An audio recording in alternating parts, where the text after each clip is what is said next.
மக்கள் மனதில் நேயர்கள் அனைவருக்கும் வணக்கம். இன்று மாலை 7 மணிக்கு நம்முடைய நாட்டின் பிரதமராக 3வது முறையாக நரேந்திர தாமோதரதாஸ் மோடி அவர்கள் பதவியேற்க உள்ளார். இன்று மாலை 7 மணிக்கு ராஷ்டிரபதி பவனில் நம்மளுடைய ஜனாதிபதி அவர்கள் திரௌபதி முர்மு அவர்கள் பதவி பிரமாணம் செய்து வைக்க உள்ளார்கள். இந்த ஒரு மாபெரும் நிகழ்ச்சியை கண்டுகளிக்க உலக நாடுகளும் ஆர்வமாக உள்ளார்கள். இதுதான் நம்மளுடைய இன்றைய இந்திய நாடு மட்டுமில்லை, உலக நாடுகளை எதிர்பார்த்து கொண்டிருக்கும் ஒரு முக்கிய நிகழ்ச்சியாக இருக்கிறது. இந்த பதவியேற்பில் எத்தனை அமைச்சர்கள் இன்று அவருடன் பதவி ஏற்க உள்ளார்கள் என்பதை, அதாவது மோடி பிரதமராக பதவியேற்பது பார்ப்பதுக்கு ஆர்வமாக இருக்கிறாங்களோ இல்லையோ, கூட அமைச்சர்கள் எந்தெந்த துறைக்கு எந்தெந்த அமைச்சர்கள் வராங்கன்றதுல தான் இந்த முறை ஆர்வமாக மக்கள் எல்லாரும் எதிர்பார்த்து கொண்டுள்ளார்கள். அதே ஆர்வத்தோடு தான் நம்மளும் காத்து கொண்டிருக்கிறோம். ஏன் என்று சொன்னால் 10 ஆண்டுகள் கழித்து கூட்டணி ஆட்சி உருவாகியுள்ளது.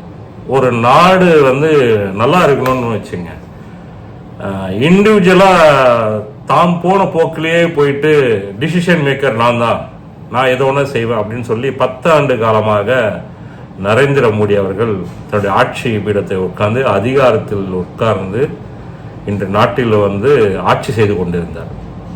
இந்த ஆட்சி பல பேருக்கு கேள்வி கணைகளை எழுப்பி கொண்டு தான் இருந்தது. இதில் நல்ல விஷயமே நடக்கலன்னா சொல்ல முடியாது.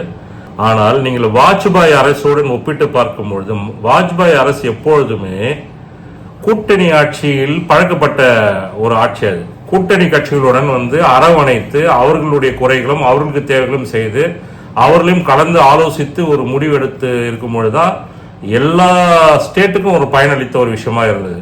பட் இந்த 10 ஆண்டுகள்ல குறிப்பா நம்ம தமிழகத்துல பாத்தீங்கன்னா, நம்ம எங்களுக்கு இந்த ஃபண்டு கொடுங்க அந்த ஃபண்டு கொடுங்க எது கேட்டாலும் அது முழுவதுமாக நிறைவேற்றப்படாம ஒருதலை பட்சமாக இருந்ததுதான் இந்த குற்றச்சாட்டாக இருக்கிறது. உதாரணத்துக்கு வெங்காய விலையை ஏத்துனா, இந்த கதையெல்லாம் காமெடி கதை தான் தெரியும். நான் வெங்காயமே சாப்பிட தெரியலன்னு சொல்லி ஒரு அமைச்சர் சொல்றாங்க. இப்படி ஒரு சூழ்நிலை இருக்கிற பட்சத்தில் இந்த கூட்டணி ஆட்சி நிச்சயமாக மக்களுக்கு பயனளிக்கும் என்று நாம் முழுமையாக நம்பலாம். ஏன் என்று சொன்னால், சவுத் சைடுல இருந்து சந்திரபாபு நாயுடு அவர்கள் முக்கியமான ஒரு பொறுப்பு உள்ள போக போறார். நிச்சயமாக அவருடைய டிமாண்ட் நம்முடைய நாட்டின் வளர்ச்சிக்கு நிச்சயமாக இருக்கும். அதாவது அந்த ஸ்டேட்டினுடைய வளர்ச்சி அபரிவிதமாக இருக்கும். ஏனென்றால் சந்திரபாபு நாயுடு, நிதிஷ்குமார் இல்லாமல் இந்த மோடி அரசாங்கம் ஆட்சி அமைக்க முடியாது என்ற ஒரு இக்கட்டான ஒரு சூழ்நிலை உருவாக்கி இருப்பது நம்முடைய இந்திய நாட்டு மக்களுக்கு மிகப்பெரிய ஒரு நல்ல வாய்ப்பாக தான் நம்ம பயன்படுத்திக் கொள்ள முடியும். இன்னொரு நல்ல விஷயம் என்று சொல்ல போனீங்களால், எதிர்கட்சியில் 2 முறை 52, 42 என்ற சீட்டுகளை மட்டுமே வைத்துக் கொண்டிருந்த காங்கிரஸ் தன்னிச்சையாக 99 சீட்டுகளை வைத்துக் கொண்டு எதிர்கட்சியாக ஸ்ட்ராங்கா உட்கார போறாங்க. அதாவது ஒரு நல்ல ஆட்சி அமையும் போது எதிர்கட்சி தான் ரொம்ப ஸ்ட்ராங்கா இருக்கும். எதிர்கட்சி பலவீனமாக இருக்கும் பொழுது கண்டிப்பாக அந்த இடத்துல நல்ல ஆட்சி அமைவதற்கு வாய்ப்பே கிடையாது. ஸோ இப்படி இருக்கிற கட்டத்தில் சுவாரஸ்யமாக இந்த 5 வருடங்கள் ஓடுமா, இல்ல பாதிகளை கழண்டு விடுமா, இல்ல எதிர்கட்சிகளை எதிர்பார்ப்பது போல சில பேர் எதிர்பார்ப்பது போல இந்த ஆட்சி விரைவில் கலைக்கப்படுமா? நரேந்திர மோடி அவர்கள் 5 ஆண்டுகளை சாதனை படைத்து அடுத்த 5 ஆண்டு காலம் அவரே பிரதமர் ஆகுவாரா என்பதுதான் நம்மளுடைய இந்த நிகழ்ச்சியில் பார்ப்போம். இதுல ஒரு முக்கியமான ஒரு விஷயத்தை நம்ம பார்க்க வேண்டியது என்னவென்றால், இந்த மோடி அரசை இயக்கப் போவது யார்? இதற்கு முன் 10 ஆண்டு காலமாக மோடி இயக்குனது யார் என்றது எல்லாருக்கும் தெரியும். எந்த முதலாளிக்கு கடன்கள் தள்ளுபடி ஆனது, யார் சொல்லி இதெல்லாம் நடக்குதுன்றது இது ஊர் அறிந்த விஷயம். எதுவும் புதுசாக நம்ம இதை பற்றி பேச போகிறதில்லை. பட் இப்போ ஒரு சிக்கல் உருவாயிருக்கு. இந்த மோடி அரசை இயக்கப் போவது தெலுங்கு தேச கட்சியினுடைய தலைவர் சந்திரபாபு நாயுடு அவர்களா, இல்லை நிதிஷ்குமார் அவர்களா என்பதுதான் நம்ம கவனிச்சு பார்க்கணும். இப்போ பார்த்தீங்கன்னா ஆரம்ப கட்டத்திலே பார்த்தீங்கன்னா டிமாண்ட் வந்துருச்சு. இதெல்லாம் ஒரு 2-3 நாட்களாக நீங்கள் ஒரு பிஜேபி அரசு தன்னிச்சையாக 240 சீட்டுகள் வின் பண்ணியிருக்கிறாங்க. ஏன் அவங்களுடைய கொண்டாட்டம் வந்து பெருசா இல்லை? கூட்டணி கட்சிகளோட இணைந்து செயல்படும் போது வந்து ஆட்டோமேட்டிக்கா இவங்களோட ஃப்ரீடம் வந்து இங்க ஒடுக்கப்படுதில்ல. இது எல்லா ஸ்டேட்டுக்கும் இந்த கூட்டணி கட்சிகளுக்கு இருந்திருந்தால் எல்லாமே நல்லா இருக்கும். கூட்டணி கட்சிகளும் பலமாக இருக்கணும், கூட்டணி கட்சிகள் கேள்வி கேட்கிற இடத்துல இருக்கணும். எதிர்கட்சிகள் மட்டுமே இல்லை, கூட்டணி கட்சிகளும் கொள்கை ஒரு சைடு இருந்தாலும் மக்களுடைய நலன் அக்கறை கொண்டு இருக்கணும்.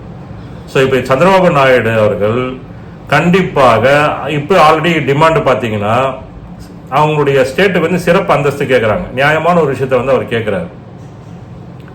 இதில் அக்னி பாத்ன்ற ஒரு விஷயத்த வந்து பேசியிருக்கார். இது வந்து தனி சப்ஜெக்டா. இது இந்த அக்னி பாத்தை பற்றி நம்ம தனியாக ஒரு வீடியோ போடுவோம்.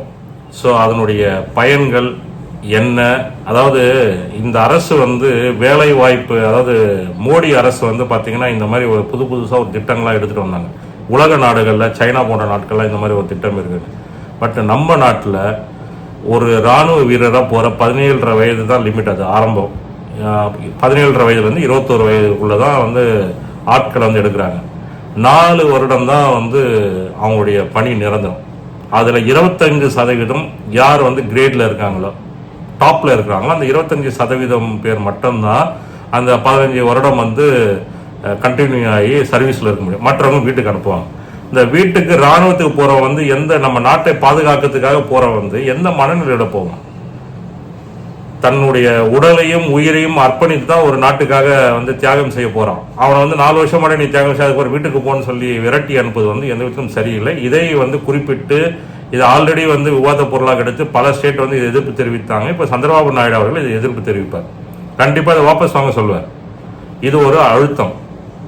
அதே போல இவங்க தன்னிச்சையா வந்து ஒரு சட்டத்தை ஏற்றி எத்தனை இருக்க முடியாது. அதில் குறிப்பாக பார்த்தீங்கன்னா அரசியல் சாசனத்தை இவங்க வந்து முன்னாடி வந்து இதை நாங்கள் பண்ணிடுவோம், அதை நாங்கள் பண்ணிடுவோம், ஒரே நாடு ஒரே இந்தியா, தேர்தல் ஒன்று, எப்படி இவங்க இஷ்டத்துக்கு போட்ட எந்த ஒரு விஷயமும் இனி வந்து தன்னிச்சையாக செயல்படுத்த முடியாது. அதாவது தாய் சாசனத்தை திருத்தம் செய்ய 3-2 நபர்களுக்கு வந்து ஒப்புதல் கொடுக்கணும். இதுதான் வந்து மிக மிக மிக முக்கியமாக நம்ம கவனிக்கப்பட வேண்டும். நீங்கள் வந்து அமைச்சர் பதவி இவங்களுக்கு கொடுக்குறோம், அவங்களுக்கு கொடுக்கணும் அப்படின்றது வந்து இது அடுத்த கட்டமாக இருந்தாலும் இந்த சாசனத்தை திருத்தம் செய்ய இனி தன்னிச்சையாக முக்கிய முடிவுகள் எடுக்க முடியாது. இது இந்திய மக்களுக்கு கிடைத்த ஒரு வரப்பிரசாதம். இந்த ஒரு விஷயத்தை வந்து நம்ம எல்லாருக்கும் கவனத்தில் எடுத்துக்கொள்ளணும். இதுதான் ஒரு நாட்டினுடைய ஜனநாயகத்துக்கு ஒரு முக்கியமான ஒரு விஷயம். நீங்களே எடுத்துப்பீங்க, அதாவது மக்கள் வந்து நீங்கள் நல்லது செய்வீங்கன்னு சொல்லி தான் அவங்க ஓட்டு போடுவாங்க. ஆனால் நீங்கள் வந்த உடனே உங்களுக்கு ஏதுவாக நீங்கள் என்ன மனசில் நினைக்கிறீங்களோ இது எல்லா மக்களுக்கும் வந்து நன்மை பயக்குமா இல்லை அவங்களுக்கு துன்பத்தை விளைவிக்குமா என்று எதுவுமே பார்க்காம நீங்கள் பாட்டு இவ்வளோ நாளாக பண்ணி கொண்டிருந்த விஷயம் இனி நடப்பதற்கு வாய்ப்பு இல்லை. இதில் முக்கியமாக பதவிகள்லாம் வந்து கேட்க ஆரம்பிச்சிட்டாங்க. இது எல்லா சேனலும் இப்போ வந்து பேசிகிட்டு இருக்காங்க. சந்திரபாபு நாயுடு அவர்கள் ஹெல்த் மினிஸ்டர் கேட்குறாரு. அப்புறம் அவருக்கு 3 கேபினெட்டு 3 இணையமைச்சர் பதவி கொடுக்க போகிறதா சொல்கிறாங்க. மொத்தம் வந்து 5ன்றாங்க. அதுக்கப்புறம் பவன் கல்யாணுக்கு 1 என்று சொல்கிறாங்க. இப்படி நிதிஷ்குமார் அவர்கள் 2 கேபினெட்டு 2 இணையமைச்சர் சொல்லியிருக்காங்க. அதில் முக்கியமாக வந்து நிதிஷ்குமார் அவர்கள் ஏற்கனவே அனுபவமிக்கிட்ட அந்த ரயில்வே துறையை கேட்குறாரு. பீகார்னாவே ரயில்வேக்கு வந்து ரொம்ப இம்பார்ட்டன்ஸ் கொடுப்பாங்க. ஸோ லல்லு பிரசாத் யாதவ் இருக்கும்போது என்னெல்லாம் வந்து வளர்ச்சிகள் வைத்தாரோ அந்த ரயில்வே துறையில் இருக்கும்போது, அதே போல் நிதிஷ்குமார் அவர்களும் ரயில்வே துறைக்கு அவருக்கு அந்த எக்ஸ்பீரியன்ஸ் இருக்குது. இதில் ரொம்ப ரொம்ப முக்கியமான விஷயம் பார்த்தீங்கன்னா மோடியை காட்டிலும் சந்திரபாபு நாயுடு அவர்களும் நிதிஷ்குமார் அவர்களும் அரசியல் முதிர்ச்சி அடைந்தவர்கள். இவர்களை எதிர்த்து, அதாவது சீனியர்னு சொல்லலாம், ஒரு சீனியர் வந்து ஜூனியருக்கு கட்டுப்படுவாங்களா? ஜூனியர் யார் பார்த்தீங்கன்னா நம்முடைய நரேந்திர மோடி அவர்கள். இவங்க 2 பேரும் சீனியரும் இவங்களுடைய அரசியல் அனுபவத்தை இந்த இந்திய நாட்டுக்கு கொடுத்து இந்திய மக்களை வளர்ச்சி பாதையில் எடுத்துகிட்டு போகிறாங்களா, இல்லைனா மோடி சொல்வதை மட்டும் கேட்டு செயல்படுவாங்களா என்று பொறுத்து பார்ப்போம். ஆனால் நிச்சயமாக இது நடக்காது என்பதில் நம்ம வந்து உறுதியாக இருப்போம். இன்னொன்றும் பார்த்தீங்கன்னா எதிர்கட்சி ரொம்ப ஸ்ட்ராங்காக இருக்கிறதுனால எதிர்கட்சியும் அவங்களுடைய கேள்விகளை வந்து தொடுக்க தயங்க மாட்டாங்க. இந்த வாய்ப்பை சரியாக பயன்படுத்துவாங்க. ஸோ இந்திய நாடு எதிர்பார்க்கக்கூடிய ஒரு நிகழ்ச்சி வந்து இன்னைக்கு அரங்கேற போகுது. இன்னைக்கு குறிப்பாக பார்த்தீங்கன்னா இன்னைக்கு முக்கிய அமைச்சர்கள் மட்டும் தான் பதவி ஏற்பதாக உள்ளது. மற்றவர்களெல்லாம் அந்த பட்ஜெட்லாம் அறிவித்து அதுக்கப்புறம் கூட ஒரு ஜூலை மாதம் கூட பதவி ஏற்பதற்கு வாய்ப்புகள் இருக்கும்.